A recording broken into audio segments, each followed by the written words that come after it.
মধ্যপ্রাচ্যে যুক্তরাষ্ট্র ও ইরানের নতুন সামরিক সংঘাত এবং পারস্য উপসাগরে মার্কিন নৌ অবরোধের জেরে বিশ্ববাজারে হু হু করে বাড়ছে জ্বালানি তেলের দাম। একদিনের ব্যবধানে আন্তর্জাতিক বাজারে তেলের দাম বেড়েছে প্রায় 2% পর্যন্ত। ফলে বড় ধরনের ক্ষতির মুখে পড়তে যাচ্ছে বাংলাদেশ, ভারত সহ এশিয়ার উদীয়মান ও আমদানি নির্ভর অর্থনীতির দেশগুলো। হরমুজ প্রণালীতে বাণিজ্যিক জাহাজে হামলা এবং এর জবাবে মার্কিন সেন্ট্রাল কমান্ডের 7 ঘণ্টাব্যাপী বিমান ও ড্রোন হামলার পর থমথমে পরিস্থিতি বিরাজ করছে ওমান উপসাগরে। বিশ্বের মোট তেল ও এলএনজি সরবরাহের প্রায় 1/5 পরিবাহিত হয় যে করিডোর দিয়ে, সেই হরমুজ প্রণালী এখন অবরুদ্ধ হওয়ার ঝুঁকিতে।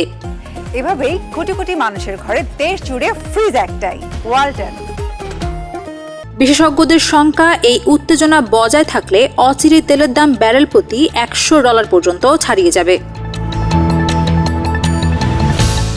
অর্থনৈতিক দৃষ্টিকোণ থেকে এই সংকটে সাময়িক লাভবান হবে ওপেক প্লাসভুক্ত তেল রপ্তানিকারক দেশ, বড় বড় বৈশ্বিক জ্বালানি জায়ান্ট কোম্পানি এবং সেই সাথে বিকল্প জ্বালানি ও মার্কিন শেল অয়েল উৎপাদনকারীরাও। তেলের দাম বাড়লে তাদের রাজস্ব ও মুনাফা দুই বাড়বে।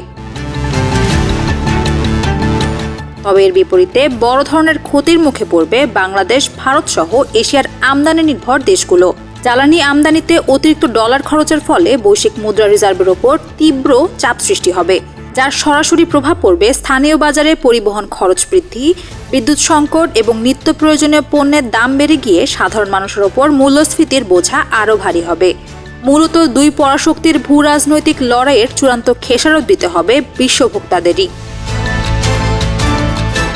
জোবায়দা জয়া, নিউজ ডেস্ক, প্রতিফলন।